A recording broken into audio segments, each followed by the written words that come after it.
Hey everyone, this is Mark back with my special guests, Andrew and Connie, authors of The Trust Frequency.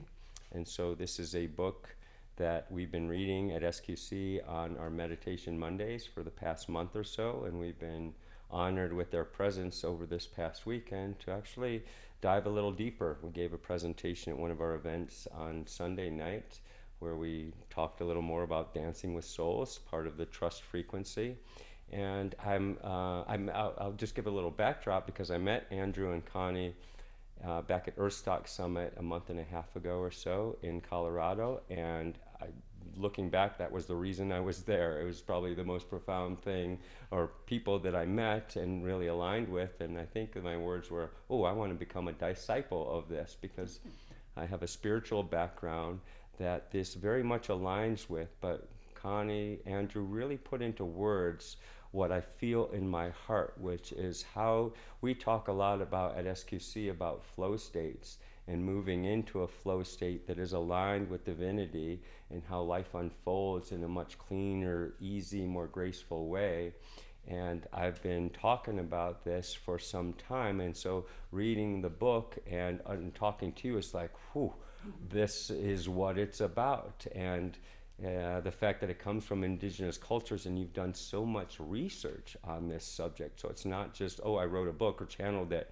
You've really aligned with the indigenous cultures that have this knowing that's deep and that goes back ages, right? And that is, you've brought it out in a way that is so delicious and somewhat easy to follow, even though it's a challenging paradigm to overcome some of these, the current paradigm that we're in. It's where we need to move to in order to move into our higher capacities, competencies, and crystalline bodies, whatever we might call, to help us deal with what might be coming, or just to enjoy the quantum field and quantum life a little bit more. And so I'll be turning it over to Ben to talk more with them and interview them during this process. But I did want to give a quick perk because they have an online course available called Dancing with Souls that I'll be in the Dance of Souls, right? And it is at thetrustfrequency.net. And so it is a course on how to move into this level of trust where the universe, the all-loving universe, is taking care of us, right? Whether you call it divinity, source, the universe. And so just a little plug, because this is a beautiful paradigm and it's worth putting some energy towards. I will be with those in my circles, have been, and will be also moving more in this direction. And at the very least, grab yourself a copy online at thetrustfrequency.net and you'll find this guidebook, which is kind of a synopsis of the longer book. I recommend both, but this is a quick study to help you start changing your paradigm, right? And if many of you might be familiar with Dr.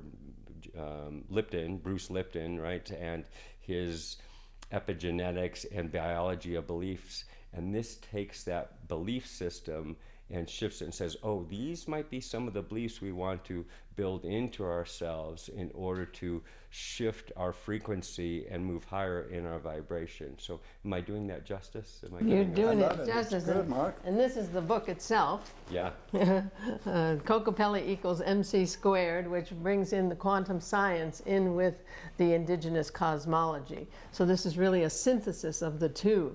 It's neither that nor that. It's both evolved into something completely new. So, Beautiful. And a lot of people may not know what Kokopelli here in the Southwest. Pretty much everybody knows Kokopelli, but you go to Australia or China, they have no idea.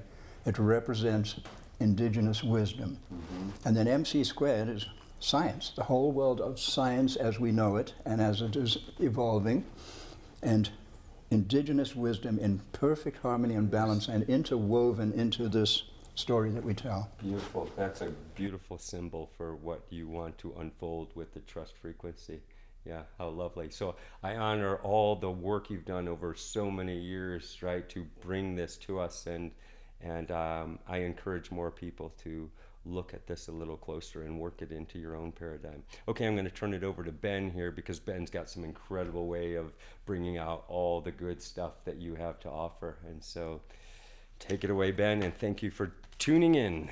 It's a strange twist of fate to be here with you guys. In 2016, I told you guys how I found your book at a rainbow gathering in Vermont. And at the time, it was at this like free table.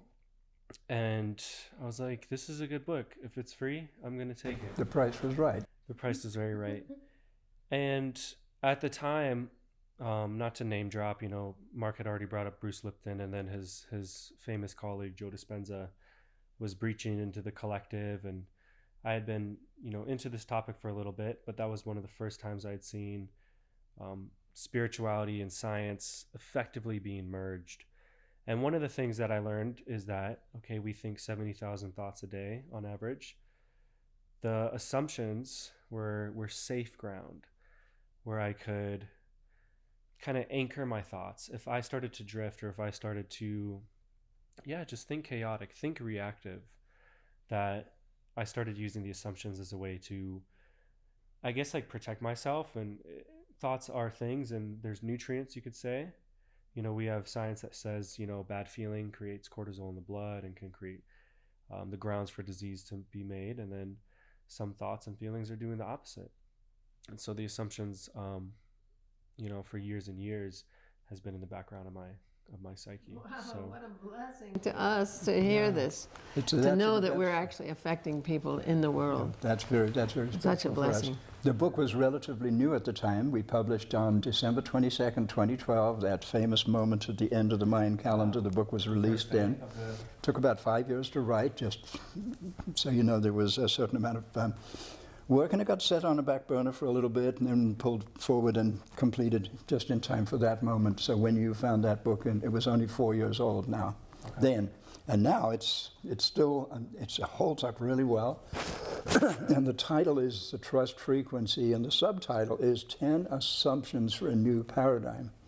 So I assume that the assumptions you were just talking about are the assumptions offered in the book, correct? So shall I speak a little about assumptions? Sure. Assumptions literally create our operating system as a human being. We run on the fundamental assumptions or beliefs, core beliefs that we have adopted usually as children. By the age of 5 or 6 years old, we've received all of this information, all these beliefs, all of this worldview, all of this mindset. There's all these different terms for it. Think of them as assumptions about the nature of certain things, such as the nature of the universe. Our first assumption is we live in a conscious, loving universe, which is radically different from me as a scientist growing up in the English university system, where the universe was, and still is, described basically as a giant machine that contains life, therefore contains consciousness, but is not in and of itself conscious. So there's a deep story to be told there that we can investigate deeper. Back to assumptions then. The assumptions, the fundamental assumptions, what we call the current assumptions, tend to be based on fear, scarcity, lack of trust, all of those things, just because that's the way the human history has been. It has been a scary story. We, as humans, have done a lot of things that, looking back, we might want to say that wasn't, we can do better than that. Right now on this planet, we can do much better than that. But I love the fact that you were able to sort of implant those assumptions into your own life and use them as a support system, because they are the foundation of our reality. And your heart resonated to it, and it gave you the courage to align with your heart. When your mind would take over and say, oh, I've got to compete, I've got, you know, the whole separation thing, the whole scarcity thing that we're brought up in these systems. I've got to work hard to survive. I'm not going to make it if I don't.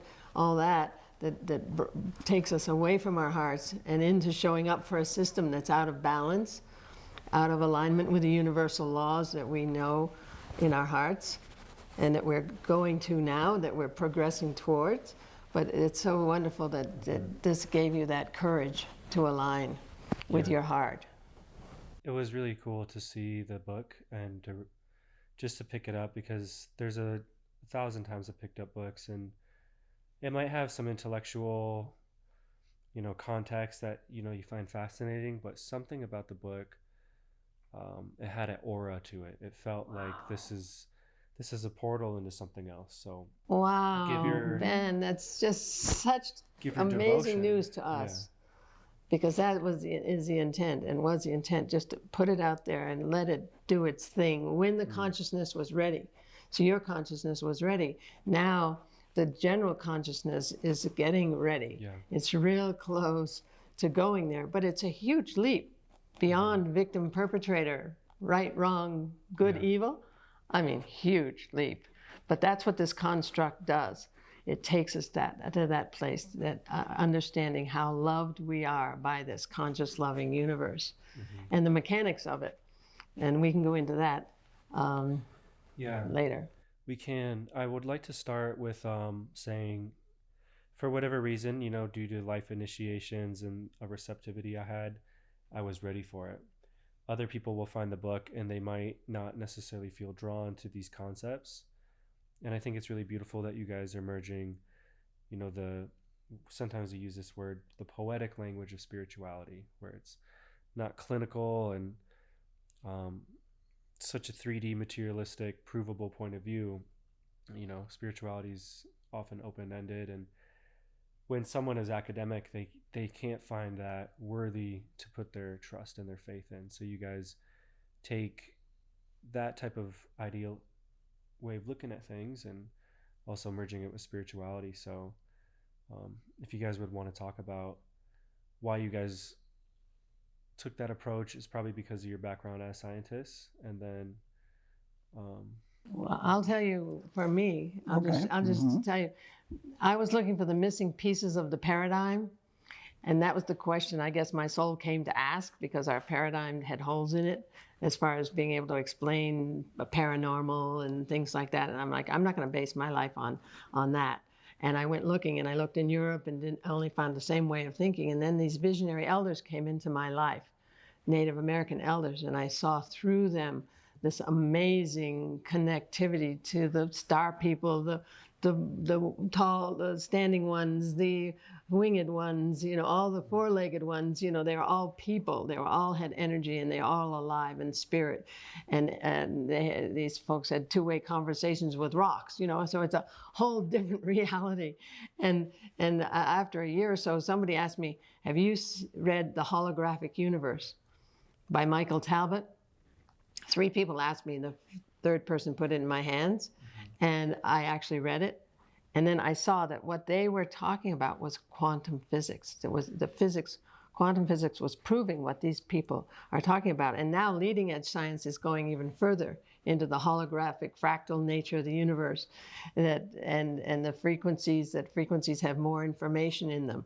And so it's just this became a synthesis of the two, of the indigenous cosmology, that heart and spirit, and then the science. And then Andrew is a scientist, and he was able to, in the book, bring in the science and even more, because he's been a Sufi, he's been on many spiritual paths, which I haven't, and he just brought so much to the book. He actually wrote the book and brought so much to it. And he feels like it was his job to put the science behind it, so that the left brain could join in the heart, and you could actually take your construct on the nature of the universe and walk in alignment. Actually do it, be it in your life. So anyway. Would you like me to tell you how the book came about, how it came into being? yeah. Because obviously it's a collaboration. It emerged from our friendship, our love, and most recently our marriage. Okay? So we met exactly 21 years ago last week in upstate New York at a place called the Omega Institute that many have heard of. It's our host community for workshops and retreats and spiritual evolution, right? And there was a gathering called, was it the Gathering of Wisdom. Gathering of the Wisdom Keepers, something like that. And there were 9 shamans or elders from 9 different cultures. There were Siberians, there were Africans, there were Native Americans, a whole slew of. It was led by an Eskimo from Greenland. It was quite an event. And there were 110 people in the circle. And I was sitting at one side of the circle, and I noticed this woman on the other side of the circle because she had this little silver stripe down the middle of her hair, and she really stood out from everyone else. And the very first words I ever heard from her, I don't want to go on too long about this, but it was a beautiful moment in my life. The shaman, the Eskimo, Inuit, asked the question, what is the definition of healing, or what is the nature of healing? And the first words I ever heard from Connie were? The restoration of balance. The restoration of balance. So I just noticed that. And then he said to her, what's your name? And she said, Connie.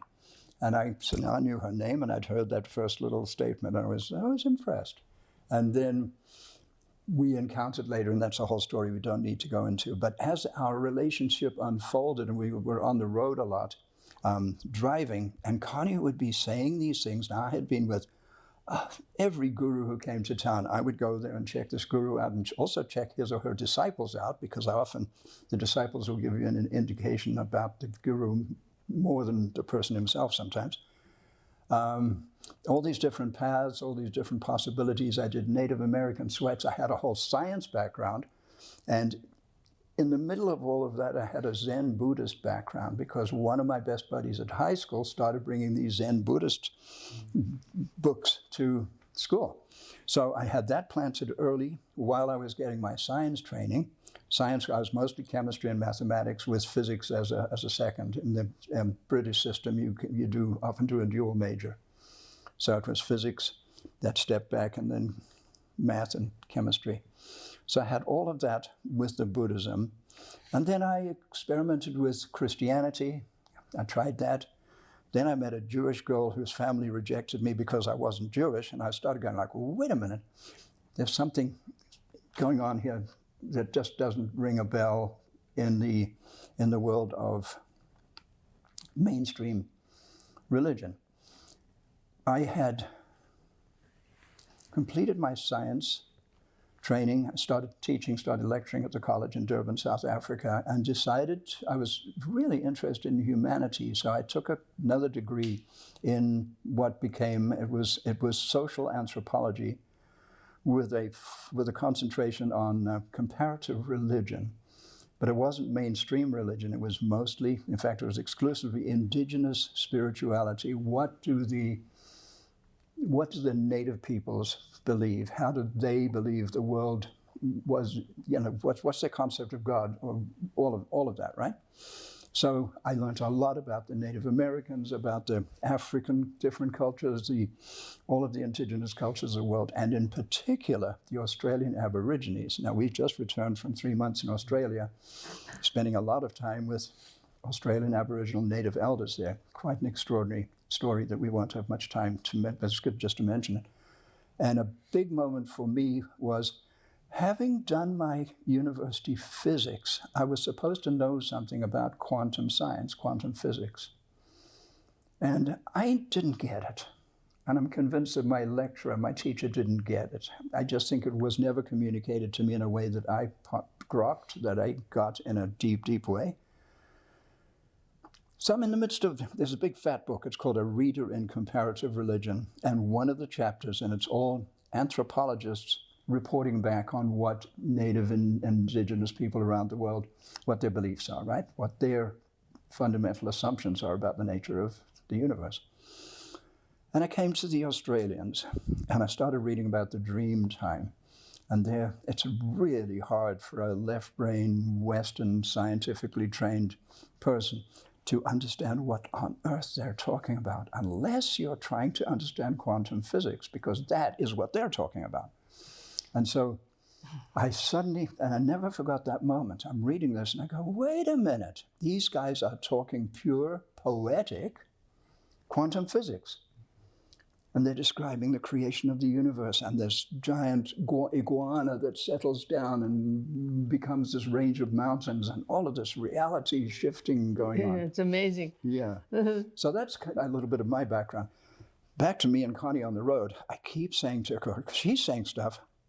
So I've done all of this study, all of these gurus, all of these teachers. She's saying stuff I've never heard before. I'm like, wait a minute. That's really cool. Connie, you've got to write a book. You've got to write a book.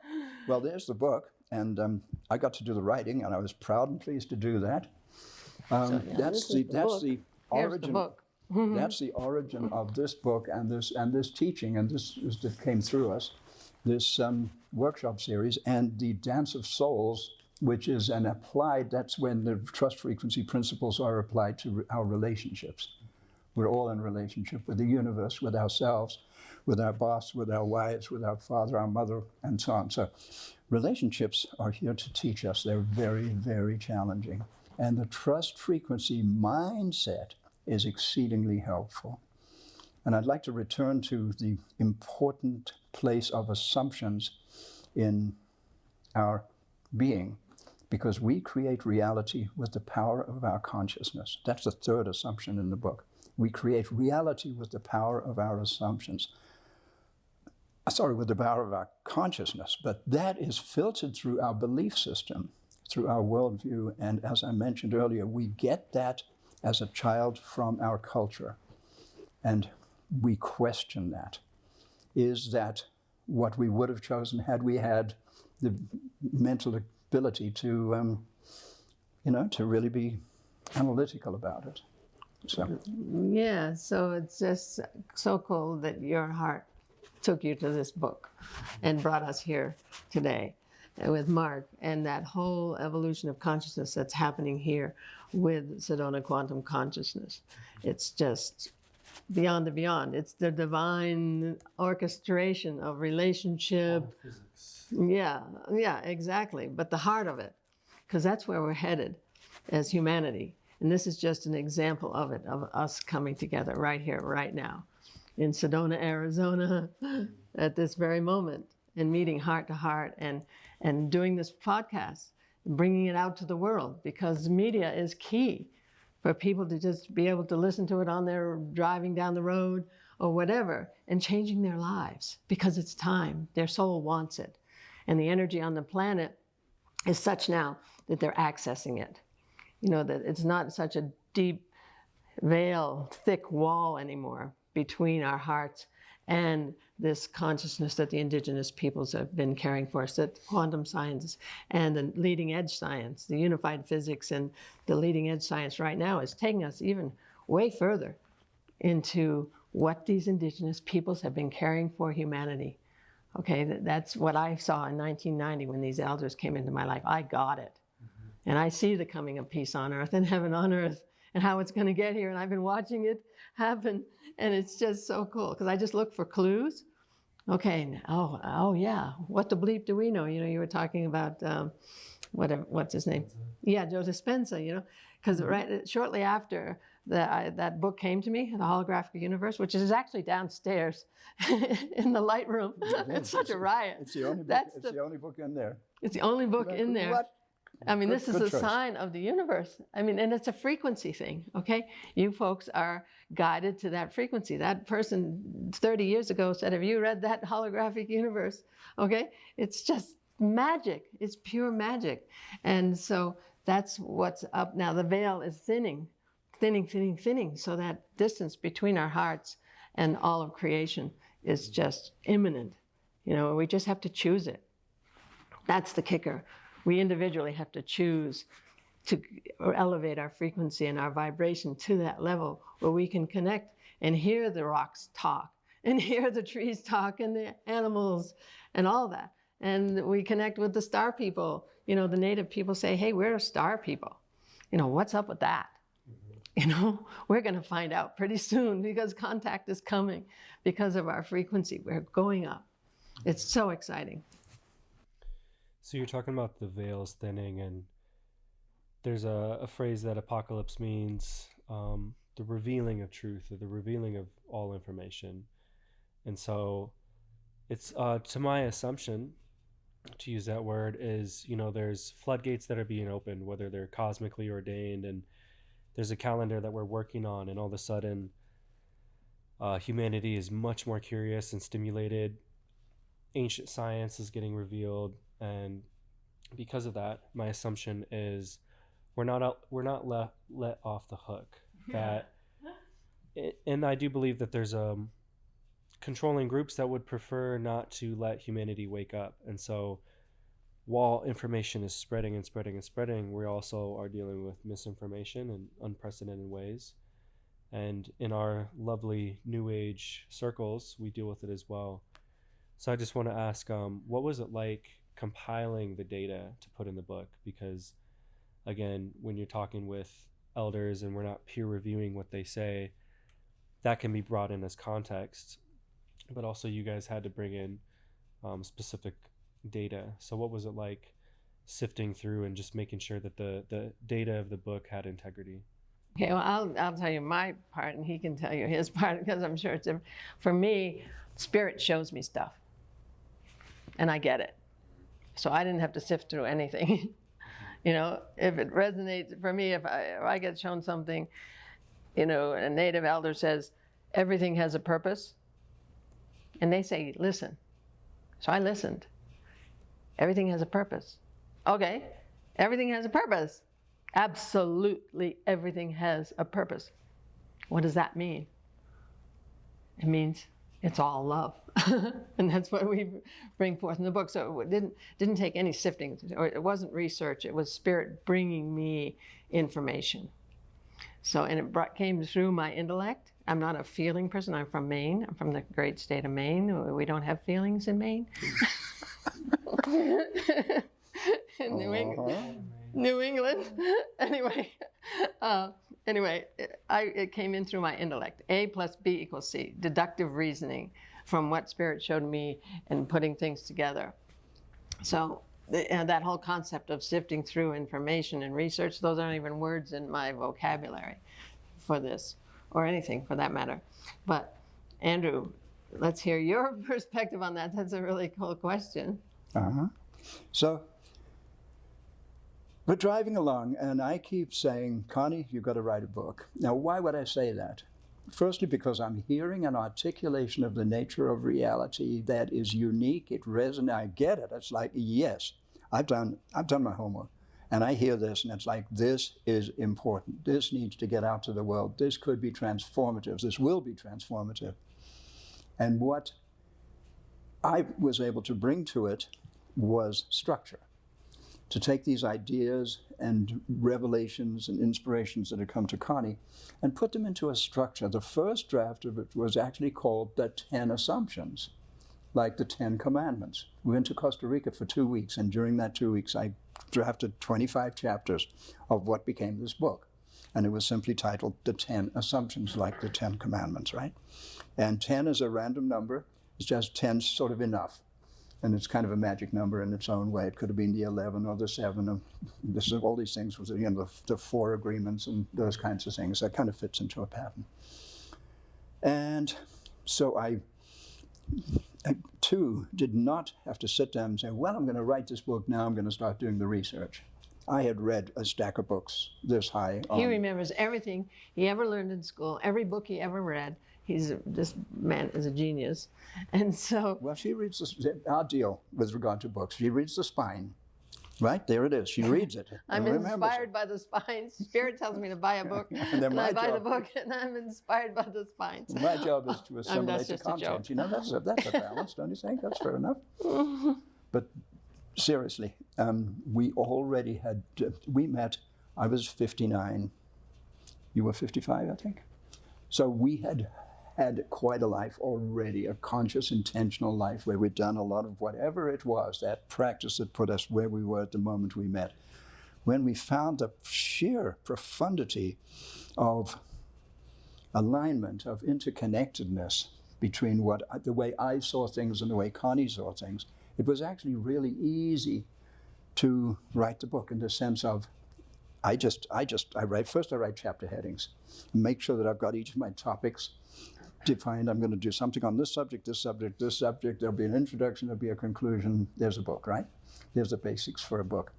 And then to take Connie's ideas, which formed the backbone of this work, is stuff that I received from Connie that I was then able to use science to explain those parts that could be explained using science, because things like the double slit experiment, the entanglement, those kinds of the implications of those scientific quantum physics understandings are very applicable to this kind of work. Just to know that, firstly, I influence everything that I put my attention on, and secondly, that we are all completely interconnected. So we friends here in this room right now, if we put our attention collectively together on something, we change it, we bring it into being, and then it's automatic. We are sharing it with the entire universe. There's no time, there's no space. It's instantaneous. We raise consciousness, it's everywhere in real time. It's very interesting. So putting these thoughts into the book was not difficult. Maybe the research I did do, I wanted it to be supported both by science and by indigenous wisdom and by rock and roll. So there are quotes in there from the Beatles, from John Lennon, from Imagine, from the Rolling Stones, from Bob Marley, because there's wisdom that comes to us that way. There's wisdom that comes to us from Einstein and Tesla and the scientists, from Newton and everybody. And so I think one of the most important things of the book that you don't get in the ebook, because we had to really skinny that one down, is this. I think there are about 40 quotes. So it's actually assembling the quotes that support the various messages in the various chapters. So it was not a difficult thing to do, and I think one of the things I brought to us, to the project, is the importance of assumptions, because our operating system, also known as our paradigm, consists of an agreed upon collection of assumptions. So if we're in a particular community and we agree upon the fundamentals of reality, we have certain alignments and orientations. That is the paradigm within which we create our reality. It's that which creates it. It's a filter through which we see the world and through which we manifest. So critical. It's literally our operating system. And as I said, most of our operating systems today are defective, outdated, dysfunctional. Our belief systems are erroneous. The current beliefs of humanity, as we said, are based on fear, scarcity. Those two things Separation. Separation, big time. Yeah, right, thank you. Yeah. So we just look at those, and if you look at the assumptions, and then you look at the assumptions we offer, and then you look at the current assumptions, you usually find they're the polar opposite. Not always, by no means not always, and many people are already in the trust. If you're a person of faith, you're in the trust frequency in one way or another. Although it does help to put your faith on something real. So we put our faith in the conscious, loving universe. We don't use the term God or any of those things. Everybody's welcome to phrase it however they do. I like the Zulu one. Do you know what the Zulu name for God is? Nobody does in this country, but I love it though. It's Nkulu Nkulu. Nkulu Nkulu. Rhymes with Zulu. Yes. So I sometimes have fun with that because I know a bit of another language, yeah. I was doing an investigation in some physics one time, quantum physics, and they talked about standing waves and moving waves. Have you guys heard of this? It's moving waves are typically coming out of our thoughts and our emotions, and standing waves are a consistently emanating or sustained field that matter itself is, and our beliefs are as well. Because we variate between thousands and thousands of thoughts a day, and then our beliefs are in the background. And although we shift beliefs, they don't go away. And so when you pick up material like this and you realize, I got some work to do on my beliefs, if you don't do the proper transformation, the assumptions might stay just as thoughts, and they're not the consistently emanating subconsciously supported patterns that would truly bring the fruit into your life that you're hoping for. So what would you say about the work it needs to kind of integrate this, rather than it just being a fun coffee table book that you talk about sometimes, and actually getting these to transform your being? It's a workshop and it's a process. And the best structure for that is a week-long retreat where you literally work on your 10 most fundamental beliefs. Like I sort of jokingly say, when was the last time someone walked up to you in the street and said, "Excuse me, sir, what are your 10 most fundamental beliefs?" Well, we live in Sedona, so Yeah. And so when did it last happen in Sedona? Good. you're See what I mean? It's not something our culture asks. yeah. Some cultures, like if you lived in a Buddhist culture, you might be asking those kinds of questions where people are encouraged to look at these things. But our culture doesn't do that. We look at the material world, we look at our inner world tends to be different from the kind of thing we're talking about. So let's say we're at the Omega Institute and we're about to spend a week, and it's Monday morning, we're going to end on Friday evening, right? And we give you a sheet, and it has the numbers 1 through 10. It has the numbers 1 through 10.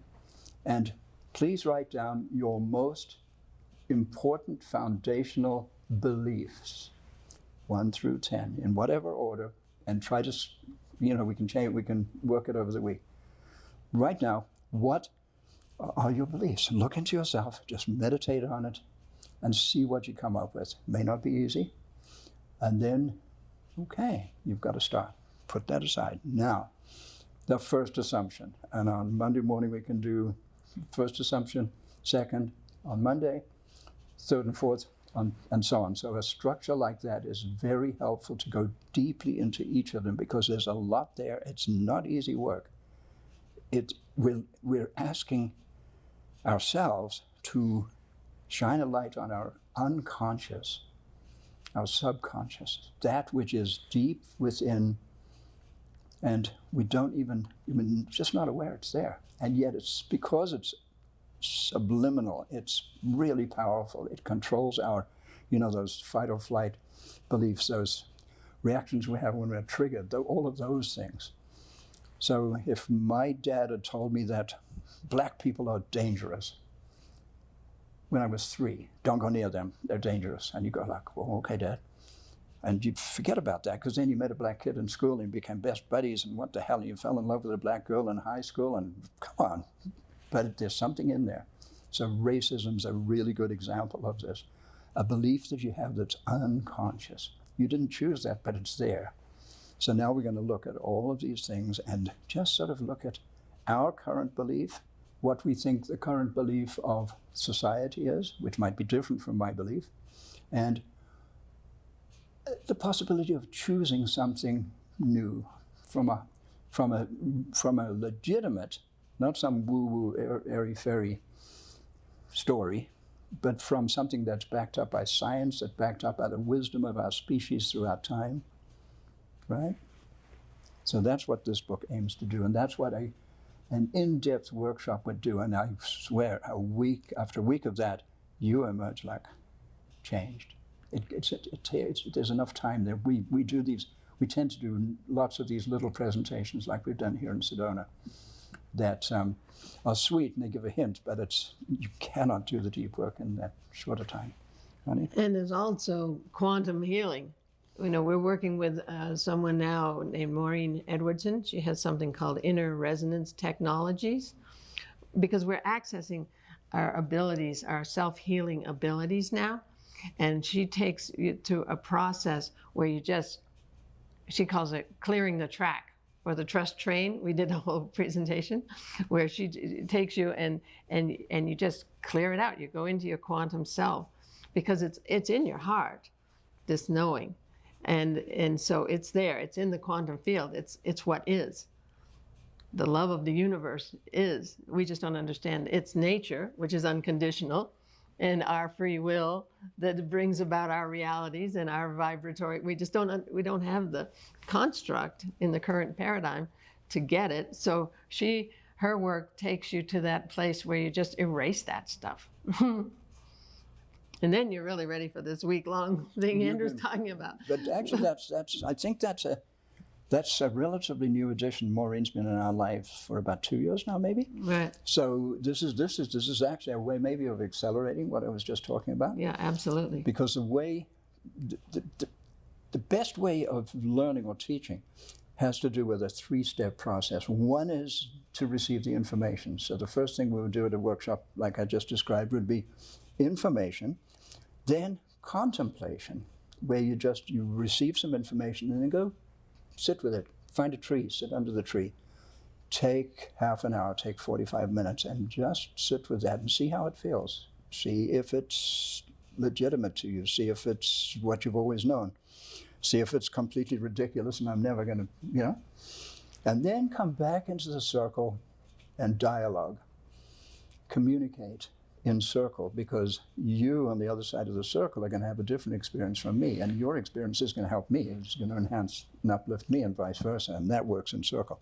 So those three things, information, contemplation, dialogue, is the way we would structure a process like that. Yeah. So when someone starts to implement this and they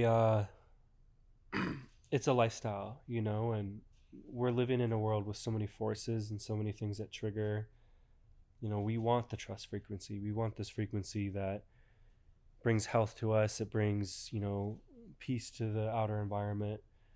But again, we're so reactive. So again, when someone is failing to, and assimilate that, and it's easy for them to justify like, oh, the trust frequency isn't working and this stuff is new age, mumbo jumbo. What do you say to someone who continues to look at things in a materialistic point of view? They've been brought that information, but they haven't integrated it. What would you say to that? Well, that's their journey. Yeah.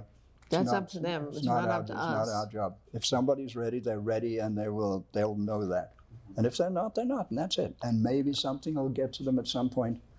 It may take time. So, as I mentioned, you've got to trust the process. This is a process. It's deep psychological. It's generations deep. It's from most ancient, what's one of the most ancient human beliefs? The neighbors are dangerous, right? So all That's these the wars other. that we've That's had, the separation this factor. idea of other, right? We don't just love thy neighbor. It's not an automatic thing. We've got to really practice that and learn to do that. And if thy neighbor is behaving in threatening ways, that makes it hard. And that comes all the way back to an individual who's just sort of programmed, if you will, with those ideas. Their operating system is still there. And we're talking about an operating system upgrade. So where it's really helpful is to me and to you, or to anybody who gets this, who understands it, and who integrates it. It's learning to live from an assumption of trust, a basic, fundamental, powerful trust, that no matter what it looks like, no matter what it is, no matter that we wouldn't have chosen it that way, we would never said we wanted to have that experience, but here it is. Once you trust that and you really get it, that it's happening for me, I'm not a victim, it's not happening to me. Circumstance loves me. I'm a beneficiary of circumstance. So the fact that my car broke down and I didn't make the meeting, and a girl who stopped to help me and drove me to the mechanic is my wife today. The disasters turn out to be circumstance giving us a serious redirect. And that's individual, that's personal. We've got 8 billion people on the planet, and each of them needs to, then each of us, I'm saying us, there's no them, there's only us. There's 8 billion humans. We don't talk about them doing this or having agendas. They're all us. We're all one species. We're all completely interconnected. Quantum science tells us that. The native wisdom tells us that. It's up to each one of us. So we've got 8 billion people to grow and become, you might say, enlightened, something like that. One by one. It's ridiculous, but it's the only way. Because we've individuated, because we're individuals, it's not my job to change you. It's not your job to change me. It's my job. I have a serious job to change me. I've got to look. Exactly. We have to I do. came here to look into the mirror, and there's my mirror. So that's the dance of souls. Two souls come and they find each other, and they start to dance. Yeah. And it's really beautiful and inspiring and sexy and all those things. And then it gets terrifying sometimes, you know. Absolutely. It's really challenging. And the more challenging it is, the deeper the work is that we have to do. And very often, the more difficult that work is. It really takes courage. Yeah, because the ego, which people demonize the ego, but the ego has gotten us this far in life. So what we need to do is love our ego, who's gotten us this far, and say, okay, time to step aside and go inside and let people see the parts of ourselves we don't love yet. Okay, so we have all these defense mechanisms from our ego, you know, that's gotten us here. You know, paint me happy. You know, I'm smart. I've done it all right. You know, I've got it all the ducks in a row. But inside, I don't love myself. There's parts of myself that thinks I'm stupid or thinks I shouldn't even be here. You know, but we've hidden it all, and the ego has shown up and gotten us where we're going, and it's fought for that, hard. Okay, so. And with the defense mechanisms of anybody who comes into my life to show me those parts of myself I don't love yet, we've got those defense mechanisms in place that makes that person bad and wrong, gets them out of our life, whatever it is we do to protect, our ego is done to protect ourselves from anybody ever seeing that we're not that as perfect as we think we're supposed to be. But now it's time to let the ego step aside and bring forth this heart and this knowing and this true self. So that's what we call the dance of souls. So it's a huge, deep process. Now, I love that you brought up the word perfect. You know, perfectionism. I'm supposed to be, you're supposed to be perfect. When I fell in love with you, you were the most perfect individual there could possibly be, this angelic being who was just all that. And the minute it wasn't that, so it's very challenging. Yeah. But that other word, acceptance, the closest word in the English language to love is acceptance, where no matter what your behavior, what you show me in the mirror, because you are me, you are my mirror, and if you're showing me something that I'd rather not see, thank you, darling. Nearly bar the door. It's really hard. Triggers are wild and crazy stuff. Yeah, that leads to the next question of triggers. Okay. Yeah. Again, this is an ideal. This is an anchor. You know, the trust frequency and the assumptions that we use to cultivate it. What happens when it comes to, you know, news, environmental things, cultural, familial things? How do you prevent a belief from seeping in? Because it's not a conscious thing. Like you said, you get told something at 3 years old, consciously you know it to be very different, but yet there's ways that we get subconsciously programmed through the events of our lives. So what do you think about a lifestyle that prevents further programming that's happening unconsciously that is contrary to the trust frequency? So we create reality through the power of our consciousness. And if our consciousness is running on an updated operating system, shall we say the trust frequency, we have this very solid foundation that supports us in whatever circumstance comes to us, including you might read about this hurricane that's about to hit Florida, and you might go, oh my God, it's really scary. I have a daughter and grandchildren down there. We just found out last night they're safe. They're not there. They got out. Whew, that kind of thing, or the political situation, or war, or what's going on in the world with, there's a lot of conflict right now. It's a terrifying time. And I pay attention. So one strategy is just not even to look, right? I don't listen to the news. I don't want to read the newspapers. I pay no attention. I'm just me. I'm fine. I'm the yogi. I'm the enlightened one sitting in the cave. I'm not that. I got 1 foot firmly in this reality. I've got 1 foot firmly in that reality. And that dance between those two realities is what I practice. To stay balanced, to stay solid, and yet to be completely aware of what's going on out there and what's going on in here and what's going on in my relationship. What would you say to that? So what I say for me, and this trust frequency is absolute for me. So absolutely everything has a purpose. I Everything. mentioned that earlier, that the native people say everything has a purpose. If everything has a purpose, it flips everything you see, everything that's going on, everything that happens in your life, just those, for how many words? Everything has a purpose. 4 words, okay? So for me, I just see the divine in it all, and that it's all leading to peace on earth and heaven on earth. That's all there is. That's all there ever has been in my reality. And so what we try to communicate to people is that it's key to feed the collective consciousness.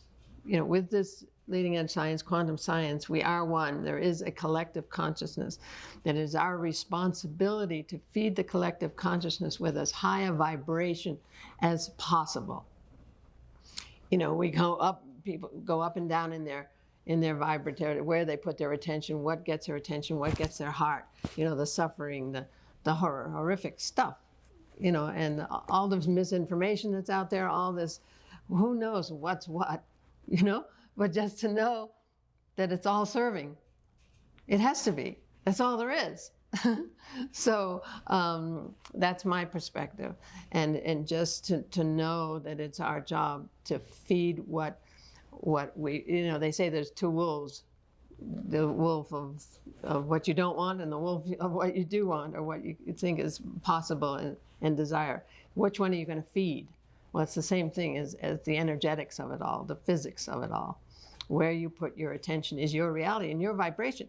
And you're going to end up in that frequency, you know, personally. If the earth is splitting into 2 dimensions, 2 earths, or 2 frequencies, at some point there's going to be what this apocalypse is. What's the definition? Yeah, Where so the veil is gone. yeah, and so this period that has been predicted is happening, and so you can stay vibrating here and you'll be in that world, and you can go vibrating here and you'll be in this world. Something's imminently going to happen, and I don't know. You know, some people say the new Earth, is the Earth actually going to split into 2? Some people say it is, or is it just a dimensional thing where we're just not going to see each other anymore? You pretty much don't anyway. You know, you don't run into people anymore that aren't in your frequency. I mean, we're all sitting here, we're in the same frequency. You know, we were just at a gathering that brought together people we've known over decades because we've been in the frequency, same frequency. So, you know, it's vibration, it's physics. Yeah. And I'd have just like quickly to say something about, there's a reminder. You know the word mantra? There's a mantra, if you will. A mantra is a brief phrase that reminds us about reality, right? Reminds us of who we are, what we're part of. The mantra that comes from this work is simply trust the loving universe. You can be awake at 2 o'clock in the morning and you're really having an anxiety attack, speaking about myself. If I am anxious about something and I remember to trust, just to repeat to myself, just trust the loving universe, trust the loving universe, no matter what it is, trust the loving universe. And then beyond that, the ultimate reality is not this human reality. We are spirits who have come here from another place, another dimension. As far as I can tell, we are eternal spirits that are part of the great oneness of all that is, of the universe. And we come into this body on this planet right now and go through the stuff we go through, and some of which is hard and some of which is ecstatic and everything in between. No matter what happens, the worst that can happen to us is we die. And most people who have had a near-death experience, everybody I know of who's had a near-death experience, in other words, somebody who was clinically dead and magically, miraculously came back, what do they report? It's so beautiful. It's the trust frequency. It's the trust frequency. I mean, seriously. So that's actually where we come from. It seems like this is some kind of university. This is some kind of educational institution. We come into these bodies and we learn, and then it's over and we're back. And that took a microsecond from that cosmic timing, and it might have been 100 years here, whatever it was. Or it might have been very, very brief, and you might have died in some painful way.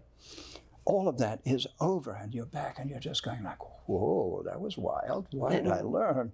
And we're roving sensory organs of the divine. We're actually evolving the divine Oh, that's an important with point, our yeah. experiences for all of creation. So all of creation is awaiting the gift we promise to bring to the party, each individual person, and our experiences and every thought, word, and deed that we have in emotion affects all of creation. And choosing to walk in alignment with our hearts and open our hearts, there's a love in the human heart that all of creation is awaiting. So it's just doing this work to bring it forth. So, you could ask this really interesting question. Why would the universe bother about this project, this planet, this species, right? And everything that is to do with this? Why? Because it itself is creator. What does creator do? Creator creates. Why does creator create? To experience itself. Creator is just as constant, it's like a blossom. It's just constantly unfolding the next level of beauty and possibility. And each of us, as Connie just said, it's a term of mine in the book, we are roving sensory organs of the divine with a capital D. So the divine is just a term for the universe, right? So the universe manifests us, we individuate, we separate, which is painful, separating from that thing which is just pure love and support. Why would one ever decide to break away from that and come in here and have these crazy experiences? Because A, it's amazing. B, we're doing really good work for Creator by exploring possibilities. And we're learning as individual souls. And sort of maybe the whole idea of an individual soul is a temporary illusion, like in the permanence of eternity. There's nothing separate at all. There's just that one that was before the beginning and will be after the end, if there's such a thing as a beginning or an end. And the native people say there is no beginning and no end. Right. And so just remembering to trust the loving universe is the best 4 words I know. 4 words, trust the loving universe. Boy, does that make a difference. Adding 4 more. With bold, committed action. Because that puts us in the frequency. You can think it all you want, but until you act from that place, you're not there. And listening to your heart and listening to circumstance is key. The universe, and that's native, watching the signs. So watch the signs. The universe will tell you what to do, and then listen to your heart, and then act. And we have these 7 aspects of consciousness that we call our requests to the loving universe. So I could say those in a sentence. And it's actually the 4th assumption in the book. It's not really an assumption, it's more an understanding of the nature of consciousness. Yeah. So our first 4 assumptions, I'll just say, the first assumption is what do you say? We live in a conscious, loving universe that consists entirely of love. That consists entirely of love, okay? With a capital All right. L. So the second assumption is that love is unconditional. It gives us everything we ask for because we don't understand the nature of that love that we call the big L. Everyone says God is love. That's the big L. It's unconditional. It gives us everything we ask for. Even if we don't know we're asking. Even if we don't know. And what are our requests? Our consciousness, we say. We create reality with the power of our consciousness. That's actually our requests to the loving universe. But in fact, it's pure physics. It's pure vibration. We couch it in, okay, these are our requests, and it's going to give us what we ask for, these 7 aspects of our consciousness. But it's actually physics, what creates our vibratory level and thereby our reality, because the laws in the different realities are different in the different frequencies. So in this frequency of fear, separation, scarcity, where all these systems have been put in place and resultant behaviors for survival, that's all it is a bunch of systems dealing with fear, separation, and scarcity, and surviving within that context, within that vibration. Everybody's showing up, because if you don't go to work and you're not going to feed your kids and you don't fit in, you don't get A's in school, whatever it is, the whole mess is in alignment with that lower frequency and a result of it. So shifting frequencies shifts our reality to the one that Jesus showed us with the loaves and the fishes, the one that John Lennon describes in Imagine. Imagine no possessions. In the native way, you don't own anything. You don't own the land, you don't own anything. And someone likes my necklace, I give it to them because I know it's their turn. Thank you. No, but seriously, it's a real deal. And John describes it in Imagine so beautifully. And I just, no, I know, I'm getting there. I just want to mention, before you do that, I want to do something about the third assumption. Okay. May I? Yes, Okay. certainly. So the first assumption, we live in a conscious, loving universe. The second assumption, the universe loves us unconditionally. In other words, doesn't put any conditions on our manifestation, our behavior. We're roving sensory organs of the loving universe. The third one is we create reality through the power of our consciousness. Now, the way Connie just expressed is the universe gives us everything we ask for, and that's what manifests, right? And through our consciousness, and she's about to describe what that is, that word, what that means. The other way of looking at that is that we create reality with a capital R, with the power of our consciousness. Our thoughts are so powerful that we create reality. We're physically, in the sense of physics, creating the reality we experience through the power of our thoughts. Another way of looking at that is the loving universe gives us what we're putting out, because our state of consciousness determines what we emanate. And what comes back to us is a result of what we emanate. Okay? So here consciousness is. Consciousness is, so we have these 7 aspects of consciousness that all begin with A. And here they are in one sentence, okay?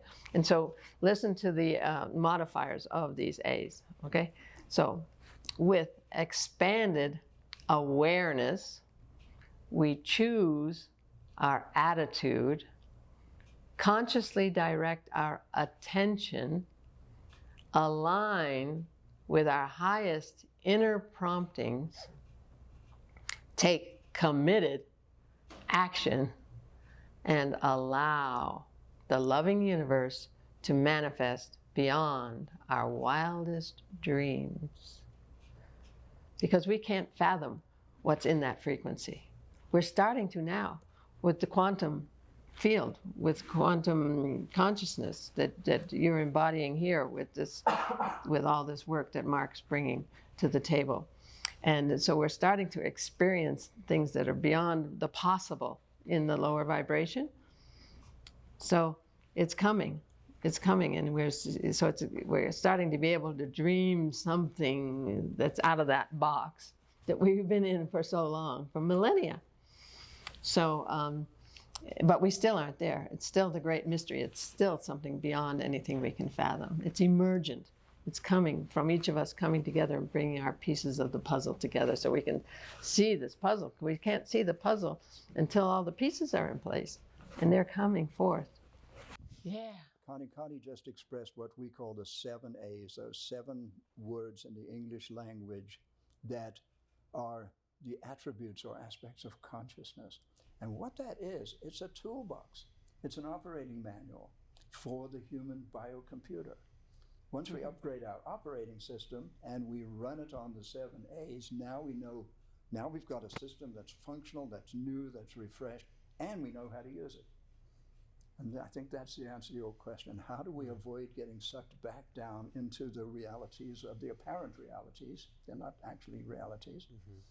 Because the reality of realities is that which we create through the power of our consciousness, and collectively we create the collective. So because the collective out there is running on what I regard as an erroneous operating system, they're creating all that terrifying stuff. Mm-hmm. if there was some way of just transmitting the operating system upgrade, like is there some magical, wondrous way that's not too woo-woo, of simply going to that guy who's the leader of that country over there and going like, zap, oh, folks, cancel. That's what's I'm up. sorry, I didn't mean it. No war. It's over.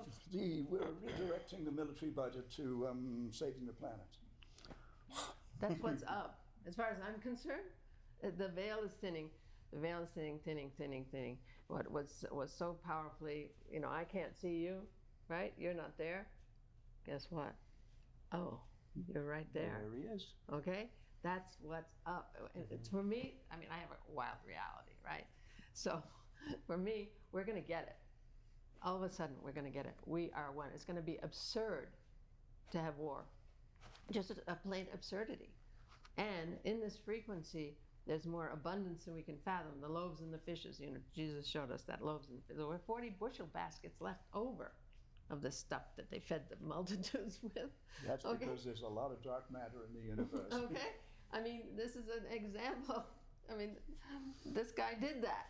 And I know native people who have a never-ending pot of soup.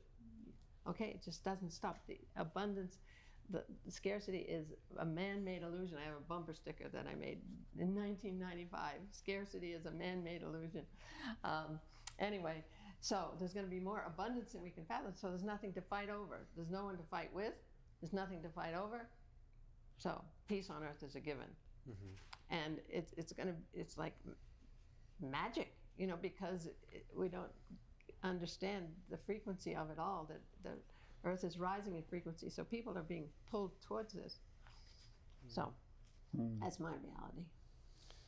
I heard a story the other day of a beggar woman who was dirty, and she would always come to ask for rations of food. And the people who worked at this establishment were so annoyed of her, they didn't want to give it to her. And they said, oh, we have a perfect idea. Let's tell her to clean up. And so they're like, if you clean up, we'll give you food. And this woman, they give her some soap and she cleans up. And she comes back unhappy. And the moral of the story is fun. So she comes back unhappy because she realizes, wow, I can't beg for food anymore. Now I'm clean. Now I have to go about a different way of living. So the moral of the story is, God, the universe is handing us soap, saying this is how you can get rid of your troubles. But the ego is addicted to these troubles.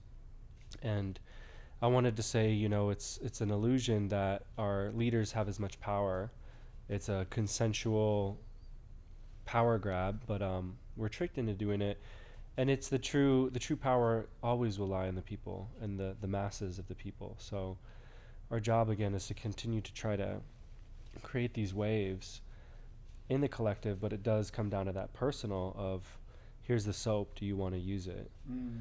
So it's tricky when you have an addiction, or an addiction is an interesting word because it feels so of the will. Sometimes it's just brainwashing, you could say, where again we believe the opposite of what you're promoting, and we still have our work cut out for us in that regard.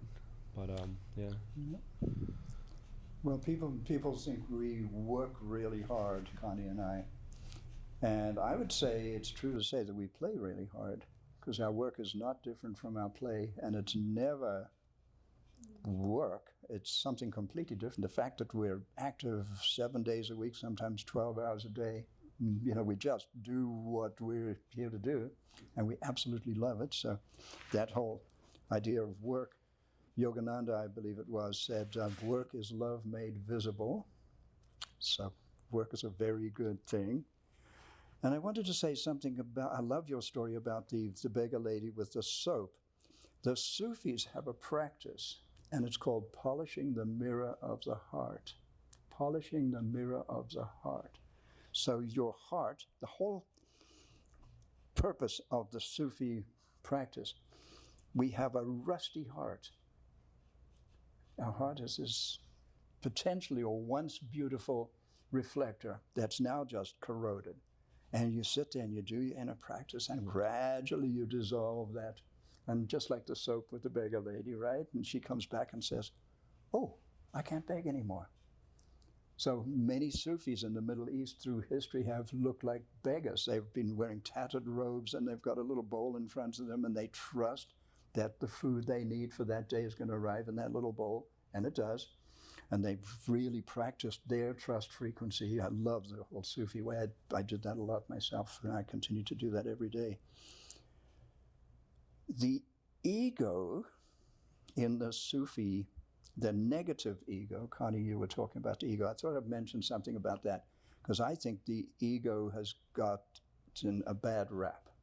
The ego as defined, I think the ego, the term ego was really, who was the famous psychiatrist from Austria? Jung? No, Freud. Right. I think it was a Freudian term. I'm not completely sure about that. But the ego being, in the Greek, it really means the self. So as Andrew, the ego, I am the unique blossom on the tree of life called Andrew. That's my ego. I came to be the most beautiful Andrew, the most beautiful blossom, the most beautiful flower I can. But somewhere along the way, I learned that to fit in with the culture, I had to show up a certain way, right? I literally came over here as a very exuberant, uninhibited South African boy who grew up among the Zulus, who are totally uninhibited. And the monkeys who jump from tree to tree and scream at each other. I could jump from tree to tree, and people came to me and said, "You need to tone it down, dude, to fit into the spiritual community in Santa Cruz, California, with all these enlightened people. Dude, chill." Okay, I can do that. So that looked like out of control ego from that perspective. From me, it was just me being excited. I'm an excitable boy. I'll be the first to admit it. I don't take drugs because I'm already high. You know what I mean? I'm sort of a natural. But there is such a thing as the mask that we put on to fit in. And the Sufis call that the nafs, N-A-F-S, the nafs, which is, I think it's worth understanding if you're thinking about the ego, because the nafs is the false ego. It's that face we put forward to the world that we are pretenders. We're pretending to be such and such. And then there's the original true ego, who's the masterful, divine, beautiful manifestation of heaven, who is each of us on this planet, ultimately. Yeah, cool. I wanted to bring up something that you said about work. What I've come to understand is we did not come here to work to survive. We came to give our gifts and receive more than we can fathom. This whole time is money thing that we made up is just man-made.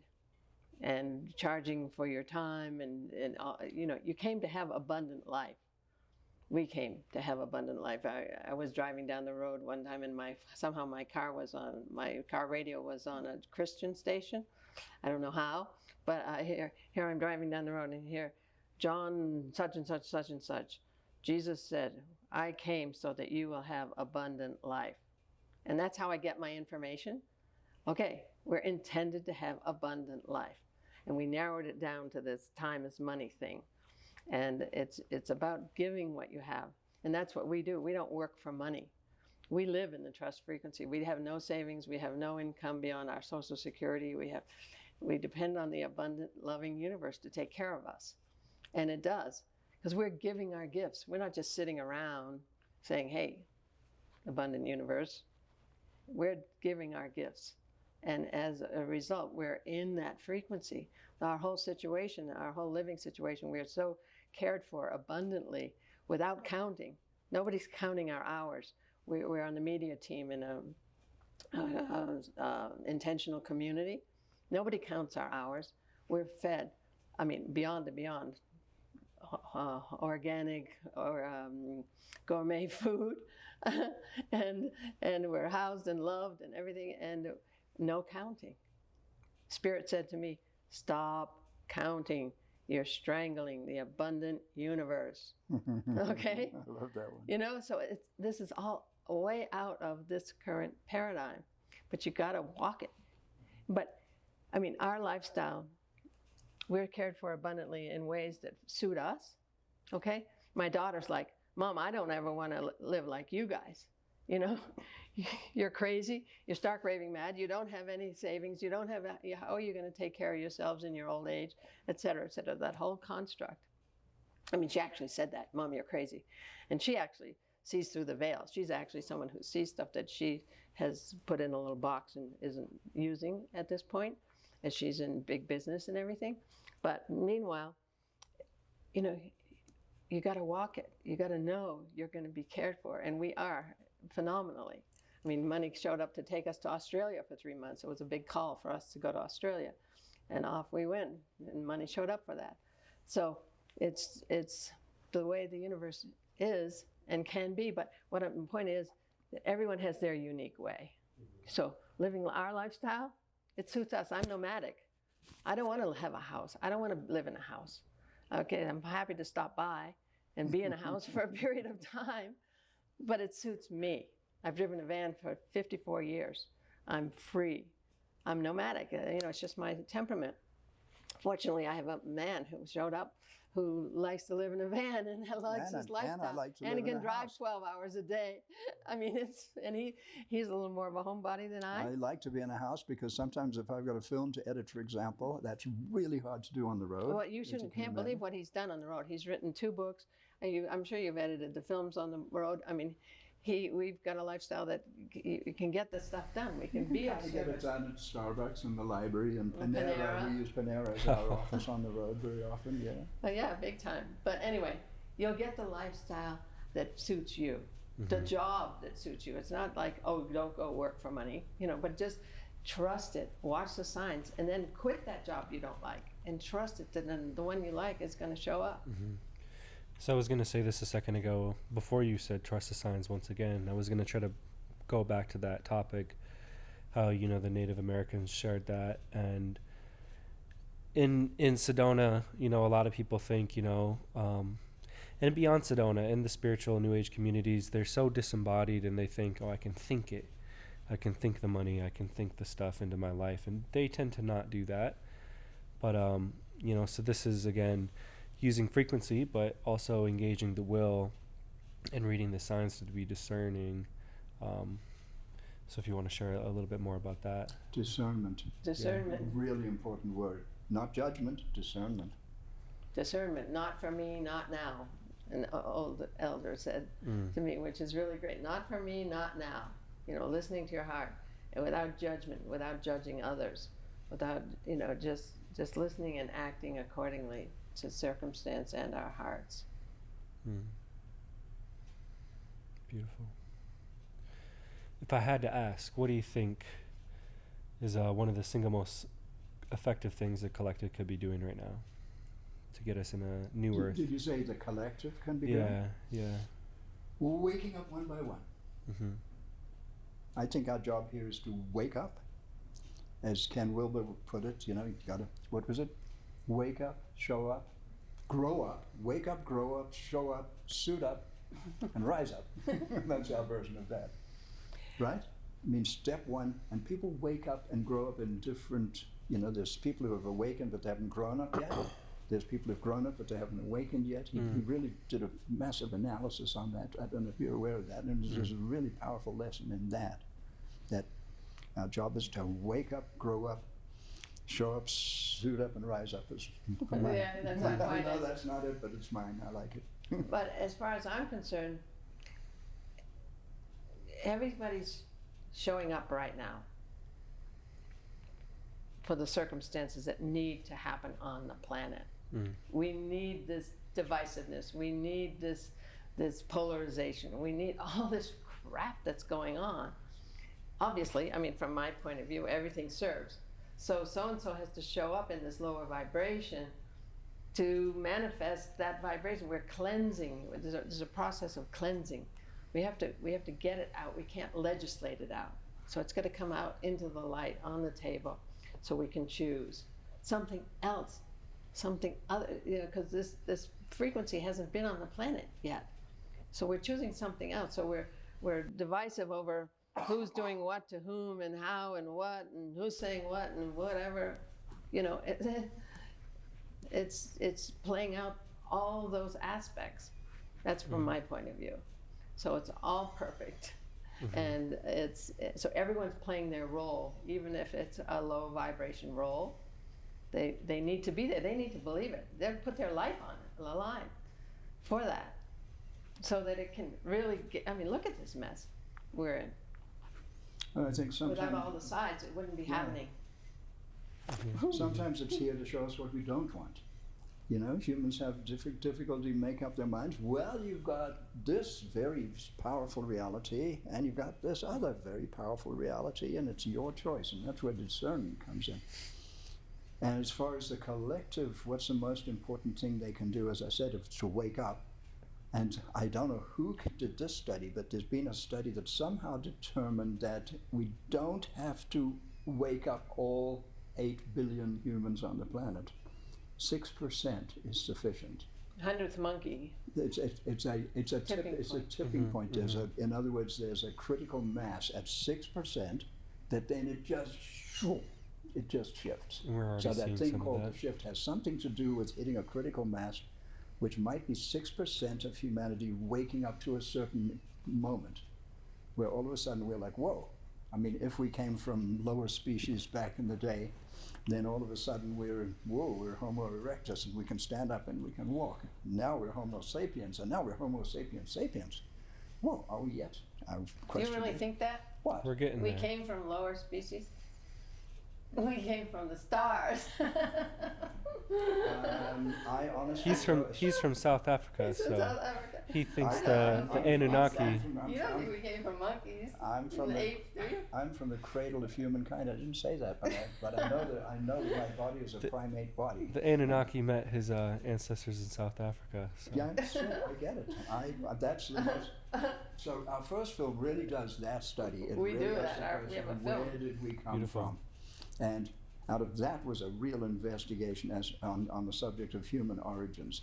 And the most likely story from my perspective is the Anunnaki story, as in literally we had evolved to whatever stage we had evolved here on this planet, and then those guys came and landed and maybe genetically engineered, maybe mated with us, or whatever it was that creates this. I think that's the most likely. If indeed we came from, of course.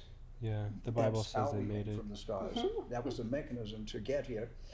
As Ralph Abraham, the recently departed genius, father of chaos theory, who's in the film, said, every 36,000 years, this planet comes close enough, and they pop over here on little rocket-propelled pogo sticks. He says that In the film, it's hilarious. I love it. The film's called In Search of the Future, What Do the Wise Ones Know? And it's on YouTube, people can watch it. It's on our website, insearchofthefuturemovie.com. It's So free. people You can watch it. our, And we that just film. It's a very upscaled- important film. That was shot in standard definition back in the day, and we just upscaled it in Sydney, Australia, 3 or 4 months ago. So it's now high def. So that's cool. Yeah, and Greg Braden is bringing that, there was a splice in our DNA 200,000 years Yeah, ago. the Yahweh, Are you aware of that? the His God whole code. thing, Yeah. his whole Yeah. shtick. So that fits in with this Anunnaki thing. Which fits So- in with the whole Sumerian clay tablets and all of that stuff, Yeah. and Zechariah Sitchin and that whole story. I find it very compelling. And the native people say we are star people. So, who knows? And once Yeah. we have contact, we're getting to that level. I don't know if I mentioned it here, but we're getting to that level of contact. So we'll see. Well, I'm waiting for the crypto-terrestrials to emerge. Right? You know who they are? Squatch, Hmm? Sasquatch, or Agartha. No. They're millions of years more advanced than we are. I'm a big believer in Agartha. Now, you what's know, that? Inner Earth civilization. There you go. that's- That's I'm a big believer. And Yeah. now this new term, in other words, the hidden terrestrials. There are Earthlings. They live here. You go under the ocean. Now we're starting to see these UFOs doing 100 miles an hour underwater. There's something going on. It's Didn't really Grandfather Martin used to talk about that? The Hopi grandfather Martin? He talked about underground civilization. The Yeah. Buddhist, the Theosophical Society. It's nothing. All continents have their own talk of basically what Agartha, Shambhala is. So Yeah, so Yeah. nothing is as it appears to be. I mean, if I was a member of culture, civilization, hundreds of millions of years, perhaps more sophisticated than this one that we're part of right here. And we had to cohabit on planet Earth. We could figure out the technology to do that. We could just, if we're interdimensional, intergalactic travelers, and when we get here, we just come into the ocean, zoop, down, whoop, trapdoor opens, closes again, we're home. It's Well, I wanna not say- hard. It's science fiction, but it's not. Maybe it's going to turn out to be science fact. I want to say, you're a wise man. You've lived a specific way of life for a long time, and you as well. You're a wise woman. You guys don't necessarily go hang with 16-year-old kids in puberty, So when As you're much talking, as we can, we do. I'm not saying you don't. We'd really like to. I'm speaking generally. So when it comes to these advanced beings, they're probably wanting us to exhibit more maturity, more understanding. Yeah, they're waiting for us. Who's waiting for us? The ETs and et cetera, to get advanced to that people. level. I agree, because if they were to show up right now, what would be the response of humanity? Probably to hit them with every Either explosive attack or device worship. Right? Attack or what? It'd be either attack or worship. Attack or worship. Okay, that's interesting. Yeah. It wouldn't be this mutual, like, hey, let's understand each other. So. Yeah. It's exciting times And on so again, many levels. we are still including them, including the extraterrestrials, the cryptoterrestrials. We are all manifestations, temporary manifestations of the divine. Mhm. We're here from another place, another dimension. We manifest on this planet, we do what's to be done here, and we return. Everybody seems to have a finite lifespan. Most of us don't seem to come here. We're not Babaji's who live forever. We come here and we live whatever our lifespan is, and we return. So that's interesting. And I suspect that this planet is a major learning center where spirits incarnate to learn as the universe grows and learns in its own consciousness. Yeah. Yeah, I think it's been our job to transmute the energies of fear and separation and scarcity. Yeah. So we've had that job, and we've done a great job. Mm-hmm. We've played it out. We've done it all, and we're getting it. That it's not real. It's not okay. So I don't look at, people call it lies that we've been fed. To me, Or them. them and the lies and the programming and all that. For me, it's a natural response to the lower frequency. So no shame, no blame. It's just what is in that lower frequency. So it's not lies. I mean, the scientific paradigm that Newton and Descartes came up with, that weren't lies. They didn't lie. That's intentional. That word implies intentionality. And for me, it's misinformation. It's a lower vibration. It's, we get away from pointing fingers and saying them are doing that to us. It's a response to that lower vibration. So now it's time to move out of that. We're getting it. It's a higher vibration. So we don't give it power by saying them and they and lies and In fact, programming it's us, and yada, yada, yada. It's That us doing feeds it. that to ourselves, because if we are truly one, that's a meaningful statement. And if there appears to be a them, that's an illusion of separation. And it's them over there that I'm pointing my finger at and saying, you're the problem. What about these three fingers pointing this way? So there are no problems, only opportunities. Again, Yogananda. Yeah, and to me, like the corporation, that whole structure, the competition and everything, people show up in that to survive. The president of a corporation, if his corporation doesn't show up and have its stocks and stuff the way it's supposed to be, he'll lose his job. And he'll lose his wife, because she won't hang with him anymore. And, and that's his fear, to have the woman and to have the kids. He's got to show up and do this thing regardless. So he shuts down his heart and his spirit to show up. I'll say not just he, she, anyone in these systems. That's why my child rearing practices, I kept my kids alive. We swooped and darted the whole educational system, because I wanted these kids to be true humans, not just humans born in the 21st century. And I did my best to keep them alive and keep in alignment with their hearts and their spirits. So we did that. Spent a lot of time with indigenous peoples. We dropped in and out of the system. Each kid had their unique unfolding for their soul's journey. And so it's just showing up for a system. See, I could do that because of my understanding of the conscious loving universe, that they came with a gift, that the universe is going to show up and give them that gift to become whatever their soul said they were coming here to be. So I could let them go free from the system with absolute trust that they would be cared for by an abundant, loving universe. You see, that's applying this trust frequency to your life. I mean, this was in Aspen, Colorado. People thought, oh, the poor Marlowe children, their mothers stark raving mad. I mean, seriously. Which I can But I didn't care, because I had the creds, I had the credentials. I graduated in economics from UC Berkeley. I'm a Mayflower descendant. I'm from an middle upper class, important family in New England, I didn't care what people think of me.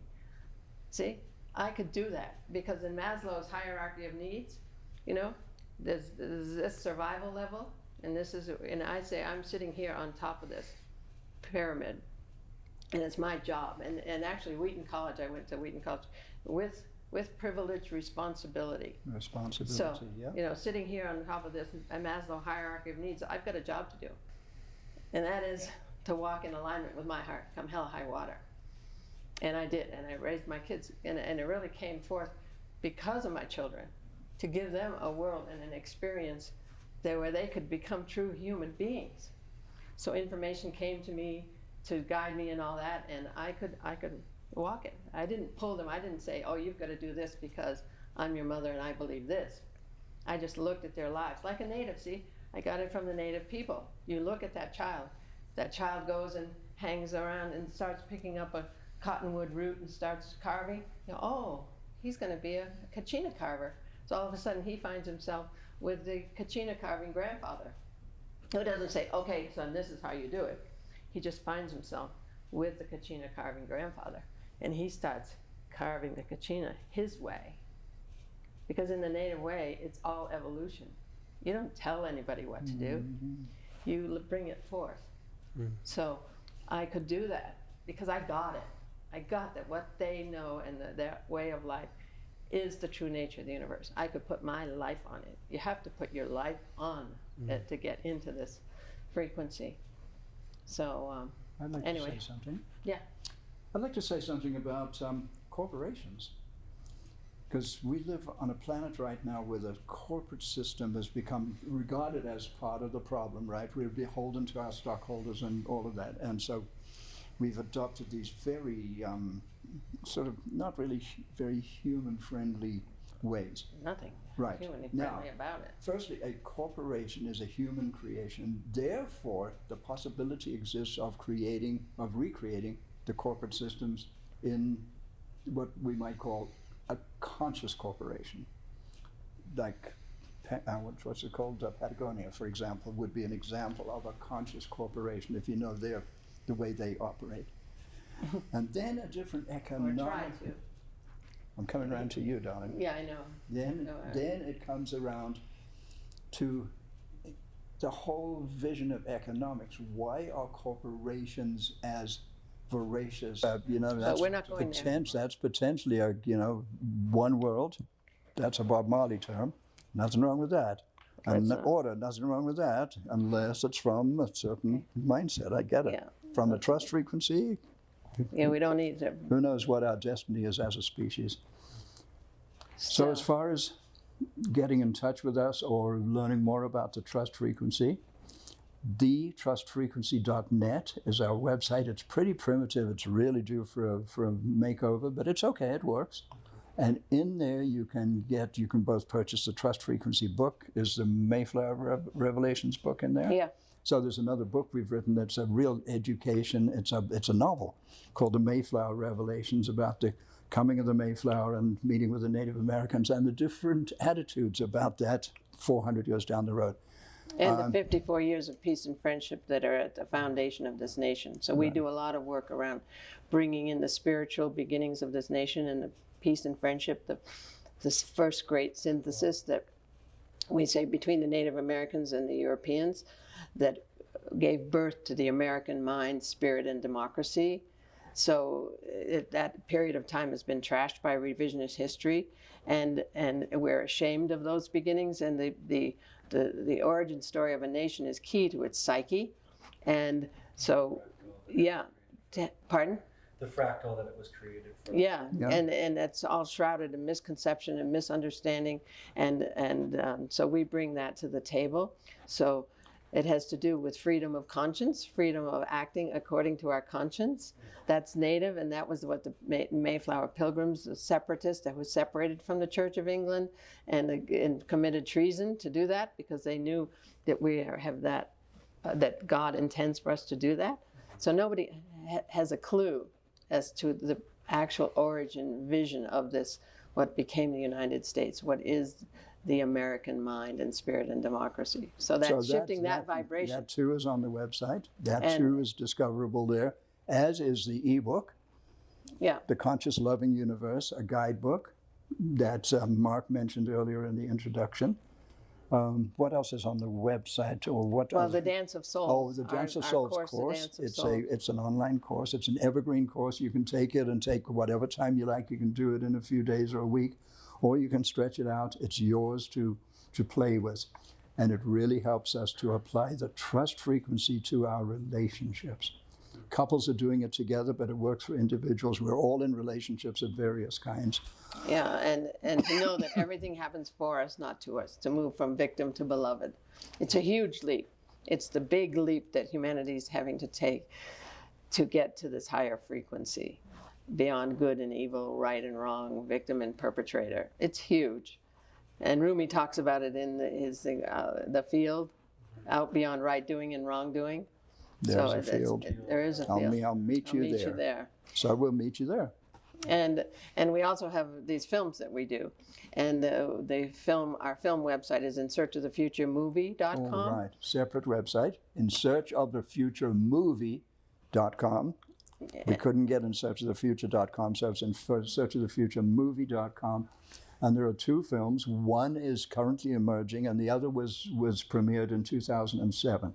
In Search of the Future, What the Wise Ones Know. We started in the Kalahari with the Bushmen, and this one starts in the outback of Australia with the Aboriginals, and they're related but different films. So those are two big films, and then lots of shorter ones. Yeah, and in Search of the Future, The Only Way Out is Up. Is the current one. Is the current one, up in frequency. That if we're in a solutionless dilemma in this frequency, there's no fixing it here. It's in a higher vibration, a higher frequency where the laws are expanded. And there's more beauty, balance, joy, and freedom than we can fathom. So that's the reality that's coming and that we're feeding with our Trust Frequency book and our film. Beautiful. Well, I hope you guys enjoyed yourself. Oh yeah, what a treat. You trust we enjoyed ourselves. You see, hope is an interesting word because there's always the possibility of failure built into. I trust we did indeed enjoy ourselves in this whole Sedona experience. It continues to be beautiful. Yeah, so hope, we go from hope that has a hole in it, trust that has a U in it that cradles us, to knowing that has a W, which is we. Anyway, there's different levels. And so I think you can go from trust to knowing. And this is a pathway to that because we know it in our hearts. Mark, are you going to come back in to close? Well, because I just had a thought here that I love the idea of doing this in relationships. It's always helpful when you're trying to move into new habits. Oh, we're fine. We can both sit here, Ben. Because there you go. That it's lovely to work with a group, a tribe, or a relationship, right? As you embark on especially a new paradigm, new assumptions in this case, new beliefs.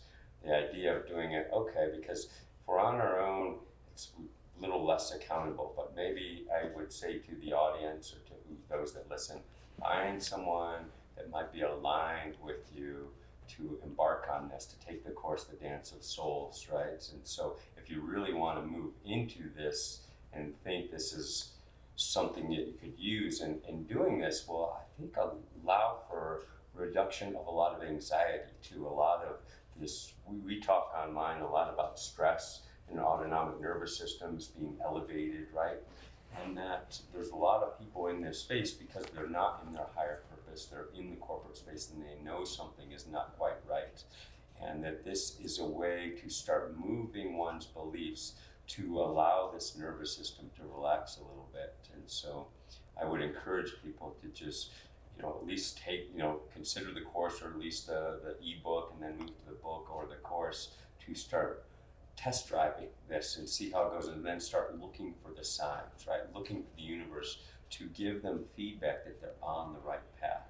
And, it's easy in Sedona, not easy, but, it's, all places have their vortexes. Here we get signs that that give us feedback, kind of a biofeedback or a conscious feedback that says, we're moving in the right direction. And so it's just a thought on how people can start applying this. And I'm sure we'll be talking, Ben and I will have more discussions around this. And there may be the possibility of doing workshops here if we have enough interest to pull people in here to the Canyon Rose or Desert Rose and start talking more about this, because it's something that needs more attention, right? To build our own level of trust in here, to align and start allowing and taking bold action, right? And give the attention in the right direction with the right discernment. So There, you got it. yeah. So anyway, I thank you for being part of our lives for this past week. It's really been one of the most fun weeks we've had in a long time.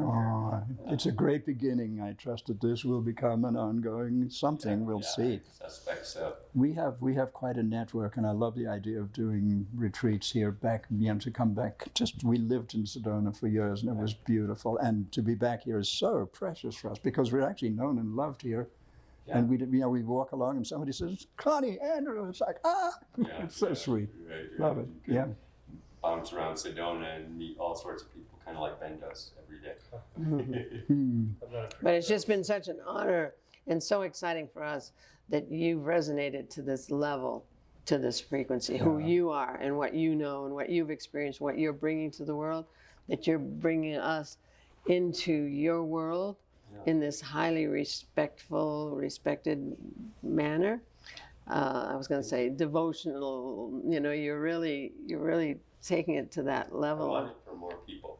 I've experienced it's such a blessing. I've had this, and it's like putting, explaining it, versus living and inspiring others to move in this direction. We call it quantum joy here. If we can create some quantum joy here and have people feel that and start to experience it, and then have them wonder how it comes about. And this is a great way to move in that direction. So we want to unfold, some of the joy levels that we have, pretty high joy levels here in Sedona. Yeah, we've witnessed that. We've witnessed that. Really extraordinary. You're an extraordinary model of this way of being. Back around to your friend Ben here. You first met him, and you were literally sitting on the floor there, opening up some coconut water, I think it was. I first met you, and the first thing you said is, "I know your book. I got your book in 2016 in Vermont." So I'm like, "You did?" This is divine orchestration. Here we are. This is so This good. is just an example of that divine, that frequency thing.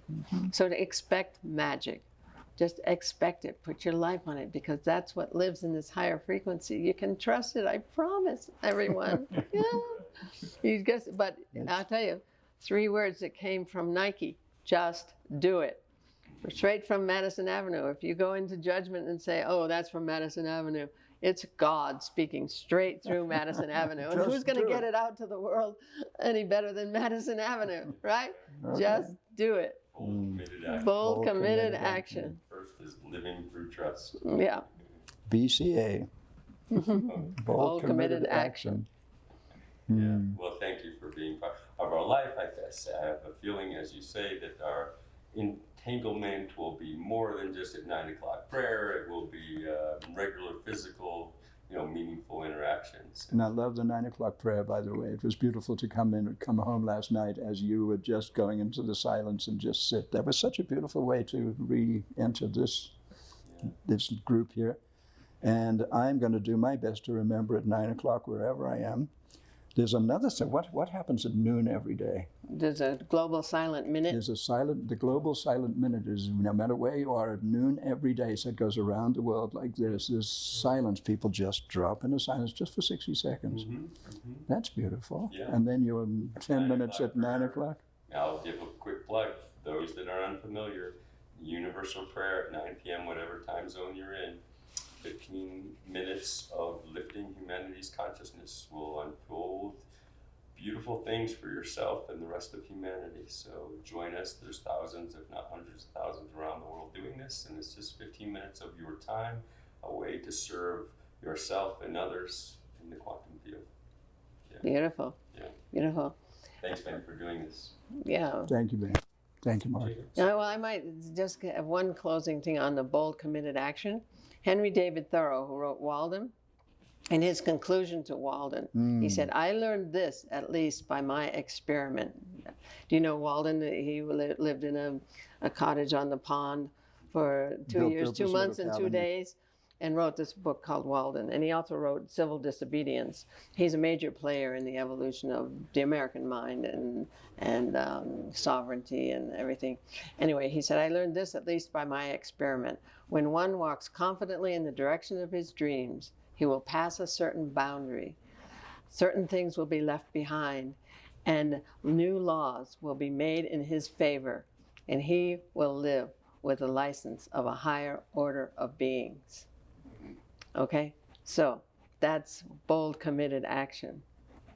New laws will be made in your favor, and you will live with the license of a higher order of beings. And when Take you that move, home when you move and do that. confidently, note, in the direction of your dreams, that's in the trust frequency. Yeah. From he just had his 200th birthday. Yeah. Yeah. Maybe you're thorough reincarnated. Emerson reincarnated. Well, we speak at the Thoreau Society a lot, bringing the mystical Thoreau to the table, and the mystical Einstein, and all the mystical aspects of people that we really respect, to give permission to walk in this path. Until next time, guys. Until next time. It's going to be tomorrow. More to talk about. Yeah. Thank you so much. To be continued. That's my new mantra, to be continued. Continue. And my mantra is onward to peace on earth. Onward to peace, yeah. Onward to peace on earth. I guess we can move toward the ascended masters.